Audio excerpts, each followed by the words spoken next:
नवी मुंबईत मोबाईल चोरट्यांच्या टोळीचा पर्दाफाश, 46 मोबाईल मूळ मालकांना परत। नवी मुंबई आणि पनवेल परिसरात मोबाईल चोरीच्या घटनांमध्ये मोठी वाढ झाली होती।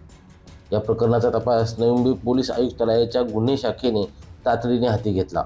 परिमंडळ 1च्या पोलिसांनी तपास करत या चोरट्यांच्या टोळीला अटक केली आणि त्यांच्या ताब्यातील चोरलेले 46 मोबाईल हस्तगत केले।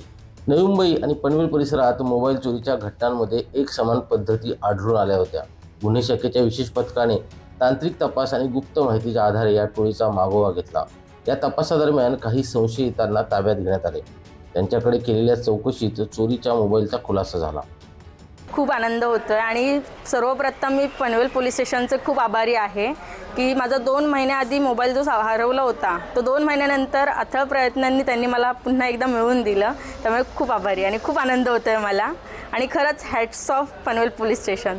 हस्तगत केलेल्या 46 मोबाईलच्या मालकांचा शोध घेण्यासाठी पोलिसांनी तांत्रिक मदत घेतली आणि संबंधित मूळ मालकांना संपर्क साधला। मोबाईल मालकांना पोलीस ठाण्यात बोलावून ते मोबाईल परत करण्यात आले। आपले मोबाईल परत मिळाल्यामुळे मोबाईल धारकांचे आनंदाश्रू अनावर झाले होते। अनेकांनी नवी मुंबई पोलिसांच्या कार्यक्षमतेचे कौतुक केले। पोलिसांनी नागरिकांना भविष्यात सतर्क राहण्याचे आवाहनही यावेळी केले। मनोज भिंगारडे, संवाद मराठी लाईव्ह, पनवेल।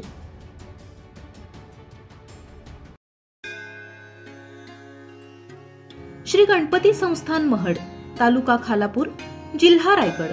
श्री वरद विनायकाच्या भक्तांसाठी भक्त निवासाची सोय, स्वच्छता आणि 24 तास गरम पाणी, सीसीटीव्हीची नजर। आगाऊ नोंदणीसाठी संपर्क करा 02192 26 69 12 72 76 47 38 54।